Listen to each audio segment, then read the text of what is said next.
Verma Palace, Yeola Kopargaon रोडचं आकर्षण restaurant Verma Palace, luxury rooms, multi cuisine restaurant आणि भव्य banquet hall, AC rooms, terrace garden आणि स्वादिष्ट जेवण. एकदा भेट द्या.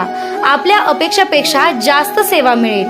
ठिकाण येवला कोपरगाव रोड, उपजिल्हा रुग्णालय शेजारी येवला. Restaurant Verma Palace. येवला नगर मनमाड महामार्गावर पेट्रोल डिझेलचा टँकर पलटी, पोलिसांच्या सतर्कतेमुळे मोठा अनर्थ टळला.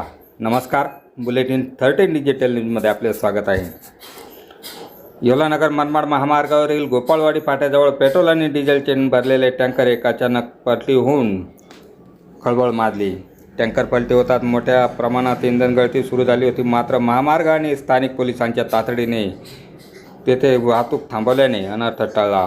मिळालेल्या माहितीनुसार सदर टँकर हा मनमाडकडून येवल्याच्या दिशेने जात असताना गोपाळवाडी फाट्याजवळ चालकाचे टँकरवरील नियंत्रण सुटल्याने तो रस्त्याच्या कडेला जाऊन पलटी झाला. टँकर पलटी होताच त्यातून पेट्रोल आणि डिझेलची गळती सुरू होती. मात्र उन्हाळ्याचे दिवस असल्याने हे इंधन पेट घेण्याची मोठी भीती निर्माण झाली होती. घटनेची माहिती मिळताच महामार्ग पोलीस आणि येवला तालुका पोलीस निरीक्षक संदीप पंडलिक यांच्या पोलीस पथकाने घटनास्थळी दखल घेत परिस्थितीचे गांभीर्य ओळखून परिसरातील महामार्गावरील दोन्ही बाजूची वाहतूक तातडीने थांबवली.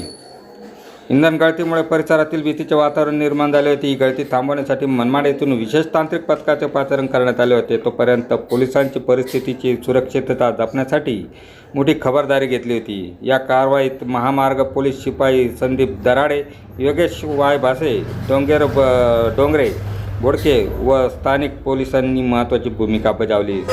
सुदैवाने पोलिसांनी वेळेतच वाहतूक थांबवल्याने कोणतीही जीवितहानी किंवा आगीची घटना घडली नाही. मात्र टँकरमधील मोठ्या प्रमाणावर इंधन गळती वाया गेली होती. बुलेटिन 13 डिजिटल न्यूजसाठी विलास कांबळे, येवला.